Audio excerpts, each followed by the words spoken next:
तो आज हम लोग बात करेंगे मॉनरो डॉक्ट्रिन के बारे में। तो मॉनरो डॉक्ट्रिन क्या है?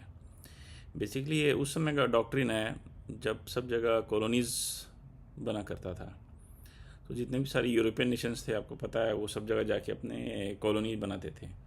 तो कॉलोनी बनाने का मेन मकसद होता था कि उस कंट्री का रिसोर्सेज को कैप्चर करना और पर्सनल यूज़ के लिए यूज़ करना। तो फिर अमेरिका ने सोचा कि अगर ये यूरोपियंस हमारे वेस्टर्न अमेरिकाज को भी कैप्चर कर लेंगे तो उसका रिसोर्स, उनके पास रिसोर्स की कमी पड़ जाएगी। तो उन्होंने उस समय ये मॉनरो डॉक्ट्रिन बनाया था। तो उस समय तो वो उतना बड़ा सुपर पावर नहीं था, पर फिर भी उसने जस्ट एक लाइक हवा टाइप का कह सकते हैं बना के एक डॉक्ट्रिन बना दिया कि जो लैटिन अमेरिका में अगर कोई आकर अपना कॉलोनी बनाना चाहेगा तो इट इज़ एज इफ़ कि वो अमेरिका पे अटैक कर रहा है और अमेरिका उसका जवाब देगा। वही डॉक्ट्रिन अभी चल रहा है। जो डोनाल्ड ट्रम्प ने वेनेजुएला को प्रेसिडेंट पे कैप्चर किया है, वो एक्चुअली उसी डॉक्ट्रिन के तहत है। अब अमेरिका अब ये चाह रहा है कि जितना भी रिसोर्सेज है, उसके पास रिसोर्स कहाँ से आएगा, क्योंकि ये जो लैटिन अमेरिका वाला, साउथ अमेरिका वाला पार्ट है, ये काफ़ी रिसोर्स रिच है ना। अगर इनके पास जो कंट्रीज़ है उसकी संप्रभुता या सोवरेनिटी को अगर गारंटी किया जाए तो ये तो फिर फ्री मार्केट में डील करेंगे। ये किसी से भी डील कर सकते हैं, रशिया से डील कर सकते हैं, चाइना से डील कर सकते हैं, किसी के साथ भी डील कर सकते हैं। तो इनके पास जो रिसोर्सेज है वो किसी के पास भी जा सकता है। जब किसी के पास भी चला जा सकता है तो फिर ये कॉम्पिटिटिव एडवांटेज यूएस के पास नहीं रहेगा।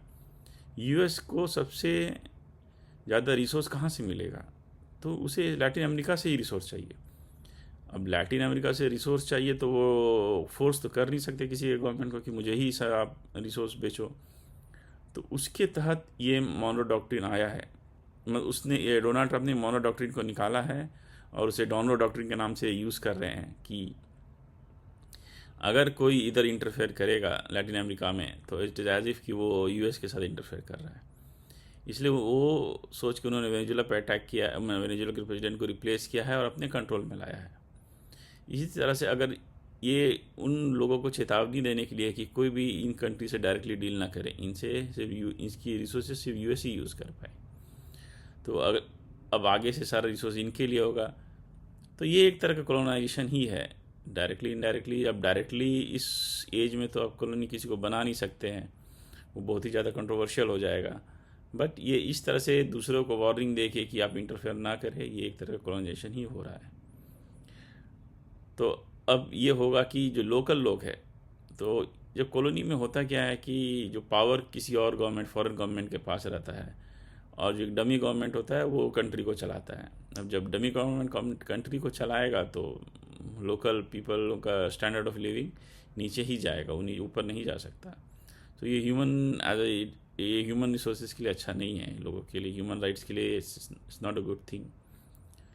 बट इसके अगेंस्ट ही एक्चुअली सेकेंड वर्ल्ड वॉर में इसी चीज़ को अवॉइड करने के लिए न्यू वर्ल्ड ऑर्डर लाया गया था। और वो न्यू वर्ल्ड ऑर्डर यूएस और ब्रिटेन ने मिलके ही लाया था।